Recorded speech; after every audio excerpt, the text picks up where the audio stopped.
In the wake of revelations that the California shooting was in fact an incident of terrorism, we expect an increase in conversation on terrorism, what we can do to stop terrorism at home, and the steps that need to be taken here in the U.S.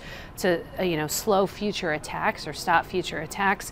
And you're going to see a lot of the Republican candidates trying to outdo themselves on who can be stronger on fighting terrorism and more aggressive in Syria and in the Middle East. In particular, one rivalry that we'll all be watching closely is between Senator Ted Cruz and Marco Rubio. Cruz, of course, has said that he doesn't support the collection of NSA records, the bulk collection of those records, and other steps that some advocates say would cut into privacy, raise privacy concerns. Rubio and Jeb Bush and others in the field support continuing that policy and say that we have to make compromises on privacy, on civil liberties to remain safe here at home. So that's a debate that will certainly be resurrected on the Republican side of things. We also could see an opportunity for Rand Paul. The Kentucky senator has been fairly absent from the race. He just hasn't been a powerful voice, that he hasn't been really leading any of the polls.